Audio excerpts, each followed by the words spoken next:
ছাত্রছাত্রীরা এক্সামস অ্যাসিস্টে তোমাদের স্বাগত জানাই। আজকে আমি তোমাদের পড়ে শোনাবো ক্লাস 12 এর বাংলা সিলেবাসের অন্তর্ভুক্ত ভারতবর্ষ। লেখক সৈয়দ মুস্তাফা সিরাজ। এই গল্পটি শুরু করার আগে তোমাদের বলি, তোমাদের পড়াশোনার সাহায্যের জন্যই আমাদের এই চ্যানেল, তাই তোমরা আমাদের এই চ্যানেলের সঙ্গে থাকো, আমাদের চ্যানেলকে সাবস্ক্রাইব করতে থাকো আর বেল আইকনটা ক্লিক করে দিও। শুরু করছি ভারতবর্ষ। পিচের সড়ক বাঁক নিয়েছে যেখানে, সেখানেই গড়ে উঠেছে একটা ছোট্ট বাজার। পিছনে গ্রাম, ঘন বাঁশবনে ঢাকা। গ্রামে বিদ্যুৎ নেই, তাই মাঝে মাঝে বিমর্ষ সভ্যতার মুখ চোখে পড়ে।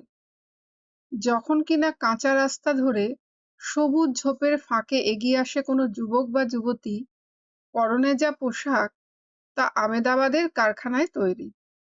কিন্তু বাজারে বিদ্যুৎ আছে, 3টে চায়ের দোকান, 2টো সন্দেশের, 3টে পোশাকে, একটা মনোহারি, 2টো মুদিখানা, আর একটা আড়ত আছে, একটা হাস্কিং মেশিন আছে, তার পিছনে ইটভাটা আছে। চারপাশের গ্রাম থেকে লোকেরা আসে। রাত 9টা অবধি জোর জমাটি ভাব থাকে, তারপর সব ফাঁকা, শুধু কিছু আলো জ্বলে, কিছু নেড়িকুত্তার ছায়া ঘোরে পিচের ওপর। মাঝে মাঝে চলে যায় ট্রাক দূরের শহরের দিকে, আবার সব চুপচাপ। বাঁকের মুখে আদ্যিকালের বটগাছে প্যাঁচার ডাকও স্তব্ধতার অন্তর্গত মনে হয়। সময়টা ছিল শীতের। বাজারের উত্তরে বিশাল মাঠ থেকে কনকনে বাতাস বয়ে আসছিল সারাক্ষণ। তারপর আকাশ ধূসর হলো মেঘে, হালকা বৃষ্টি শুরু হলো। রাঢ় শীতে এমনিতেই খুব জাঁকালো, বৃষ্টিতে তা হলো ধারালো। ভদ্রলোকে বলে পৌষে বাদলা, ছোট লোকে বলে ডাওর, আর বৃষ্টির সঙ্গে বাতাস জোরালো হলে তারা বলে ফাঁপি। সেবার এই আবহাওয়া হয়ে পড়ল ফাঁপি। তখনও দূরের মাঠে ধান কাটা হয়নি। এই অকাল দুর্যোগে ধানের ক্ষতি হবে প্রচণ্ড, তাই লোকের মেজাজ গেল বিগড়ে। চাষাভুষো মানুষ চায়ের দোকানে আড্ডা দিতে দিতে প্রতীক্ষা করতে থাকলো রোদ ঝলমলে একটা দিন, এবং মুণ্ডুপাত করতে থাকলো আল্লাহ ভগবানের। শেষ অবধি ক্ষিপ্ত কোনো কোনো যুবক চাষি চেঁচিয়ে বলে দিল, মাথার উপর আর কোনো শালা নেই রে, কেউ নেই, কেউ নেই মাথার উপর। তখন যা খুশি করা যায়। ক্ষিপ্ত মেজাজে কথায় কথায় তর্ক বাঁধে, মারামারির উপক্রম হয়, এবং তর্কের কোনো প্রসঙ্গ অপ্রসঙ্গ নেই, একটা কিছু পেলেই হলো। সেই দুরন্ত শীতের অকাল দুর্যোগে গ্রামের ঘরে বসে কারো সময় কাটে না। সবাই চলে আসে সভ্যতার ছোট্ট উনুনের পাশে হাত পা সেঁকে নিতে। এইটুকুই যা সুখ তখন।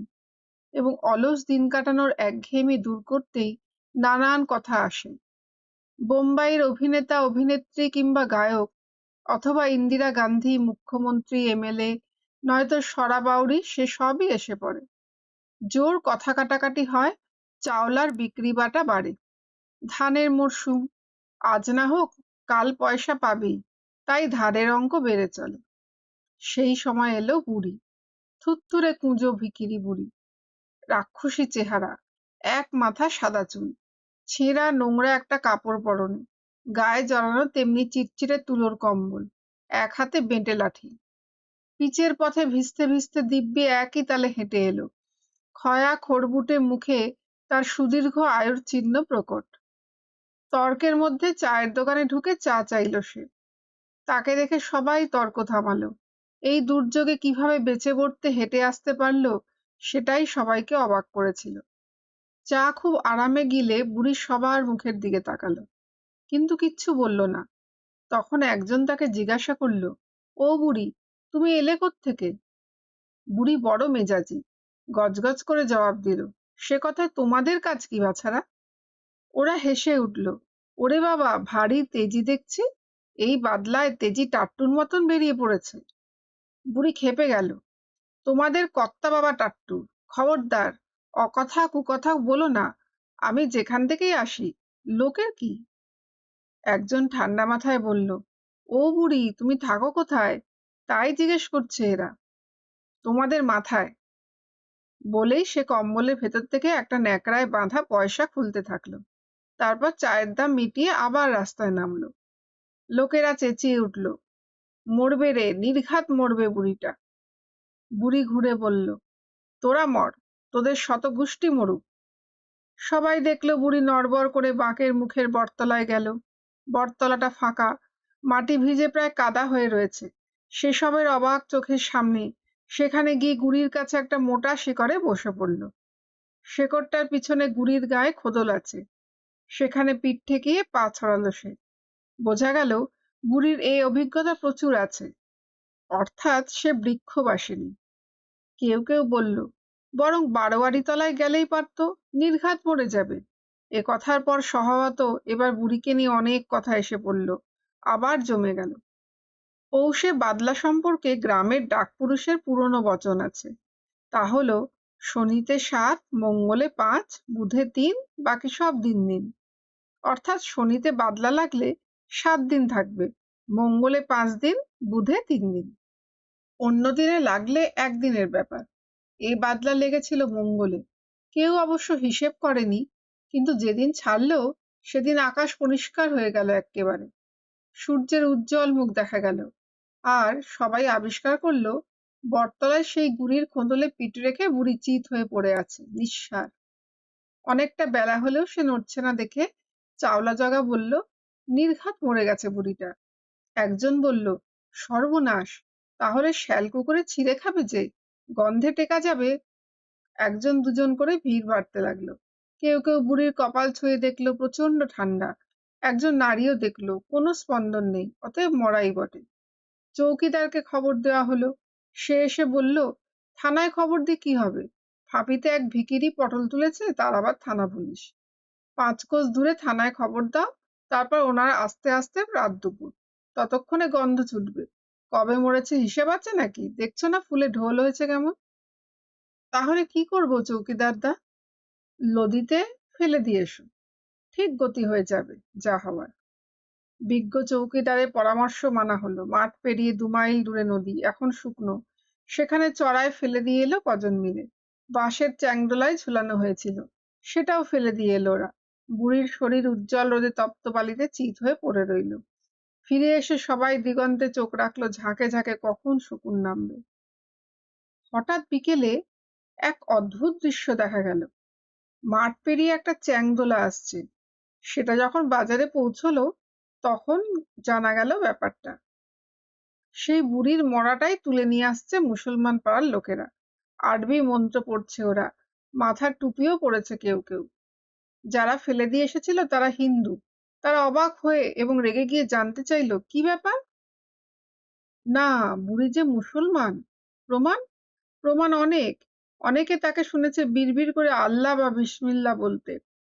এমনিতে গায়ের মোল্লা সাহেব অকাট্য শপথ করে বললেন, আজ ফজরে ভোরের নমাজের সময় যখন নমাজ সেরে এদিকে বাস ধরতে আসছি, তখনই বুড়ি মারা যাচ্ছিল।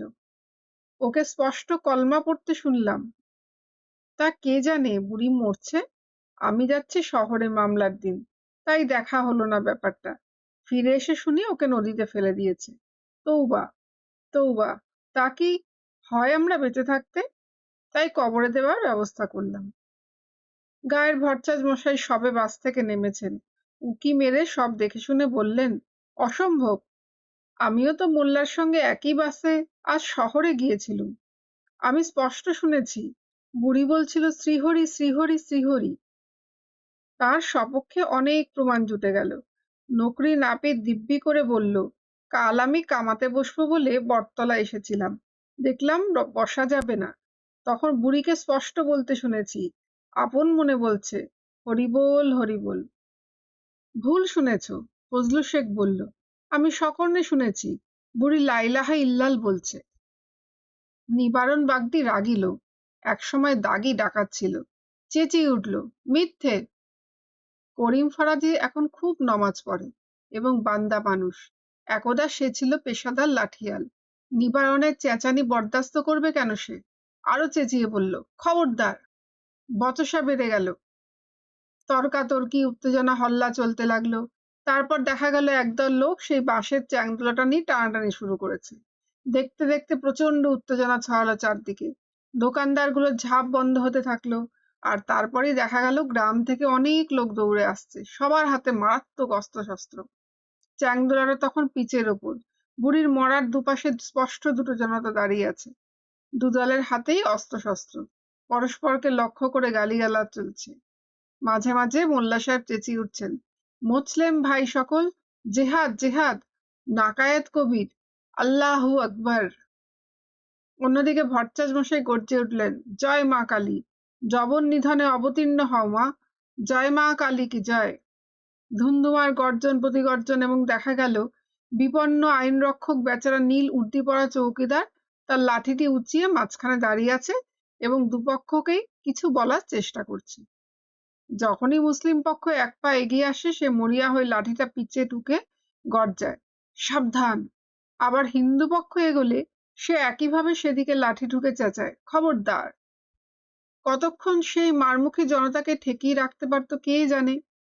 সে এবার পর্যায়ক্রমে পাগলের মতো দুদিকে একবার করে পিছে লাঠি ঠুকতে শুরু করলো। খট খট খট খট শব্দে কাঁপতে থাকলো। তারপরই দেখা গেল এক অদ্ভুত দৃশ্য। বুড়ির মরাটা নড়ছে, নড়তে নড়তে উঠে বসার চেষ্টা করছে। দুদিকের সশস্ত্র জনতা ফ্যাল ফ্যাল করে তাকিয়ে আছে, চৌকিদার হাঁ করে দেখছে। তারপর বুড়ি উঠল, উঠে দুদিকে তাকালো, ভিড় দুটোকে দেখলো, মুখটা বিকৃত হয়ে গেল। সে বিকৃত মুখে ফ্যাক ফ্যাক করে হেসে উঠল সে। চৌকিদার এতক্ষণে মুখ খুলে বলল, বুড়িমা তুমি মরনি? মর, তুই মর, তোর শতগোষ্ঠী মরুক। দুদিকের ভিড়ও চেঁচিয়ে উঠল, বুড়ি তুমি মরনি? তোরা মর, তোরা মর মুখ পোড়ারা। বুড়ি তুমি হিন্দু না মুসলমান? বুড়ি খেপে গিয়ে বলল, চোখের মাথা খেয়েছিস মিনসেরা? দেখতে পাচ্ছিস না? ওরে নরক্ষেকোরা, ওরে শকুন চোখারা, আমি কি তা দেখতে পাচ্ছিস না? চোখ গেলে দেব, যা যা পালা। বলে সে নড়বড় করে রাস্তা ধরে চলতে থাকলো। ভিড় সরে তাকে পথ দিল। শেষ রোদের আলোয় সে দূরের দিকে ক্রমশ আবছা হয়ে গেল। গল্পটি এখানেই শেষ হলো। তোমরা এই গল্পটি বারবার শোনো, মন দিয়ে শোনো, তাহলে তোমাদের প্রশ্নের উত্তর করতে খুব সুবিধা হবে। শেষ করার আগে আবার বলি, আমাদের চ্যানেলটিকে তোমরা সাবস্ক্রাইব করো আর বেল আইকনটা ক্লিক করে দাও। আজকের মতো এখানেই শেষ করি। বাই।